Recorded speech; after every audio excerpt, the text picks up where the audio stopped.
பேசுறாரு இல்லையா மாணிக்கம் தாகூர், இப்ப இந்த தண்ணியாவது கொஞ்சம் வாங்கிட்டு வர சொல்லி அவங்க முதலமைச்சர்கிட்ட சொல்லுங்களேன் பாப்போம். அதை செய்ய சொல்லுங்களேன் பாப்போம். அவர் உண்மையிலேயே தமிழ்நாடு மீது அக்கறை இருந்தால் திரு மாணிக்கம் தாகூர் அவர்களுக்கு அவர்களுடைய அரசாங்கம் அங்கே இருக்கிறது. அவங்க டேம்ல இப்ப மழை பெய்து தண்ணீரும் வந்து விட்டது. இன்றைக்கும் விவசாயம் ஒரு போகம் ஒட்டுமொத்தமாக அழிந்து விட்டது தமிழ்நாட்டில்.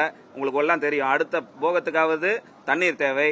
அதையாவது கேட்டு அவங்க முதலமைச்சரிடம் கேட்டு பெறுவதற்கான முயற்சியை ஒரு அறிக்கை கொடுத்திருப்பாங்கன்னு சொல்லுங்க.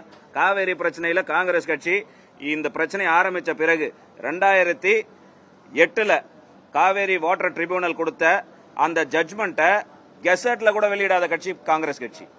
சுப்ரீம் கோர்ட்டுக்கு போயிட்டு 2013 நாங்களாம் சட்டமன்ற உறுப்பினராக இருக்கும்பொழுது, மாண்புமிகு முதலமைச்சர் ஜெயலலிதா அவர்கள் இருக்கும்பொழுது உச்சநீதிமன்றத்திற்கு சென்று அதனுடைய வழிகாட்டுதல்படி தான் அந்த தீர்ப்பையை கெசட்ல கொண்டு வந்தோம். அப்ப என்ன உங்களுக்கு காவேரி மேல உங்களுக்கு அக்கறை இருக்கு? காங்கிரஸ் கட்சி என்ன செஞ்சிருச்சு இந்த பிரச்சனையில கேட்போம்ல.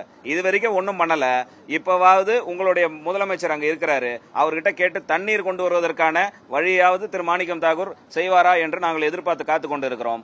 உண்மையிலேயே தமிழகம் மீது அக்கறை இருந்தால் நீங்க செய்யுங்க. அதை இல்ல உங்க தலைவர் மரியாதைக்குரிய ராகுல் காந்தி அவர்கிட்ட சொல்லி அங்க தண்ணி பிரச்சனை இருக்கு, விவசாயம் கெட்டு போச்சு, தண்ணி கொடுங்கன்னு சொல்றதற்காவது வராருல 1ஆம் தேதி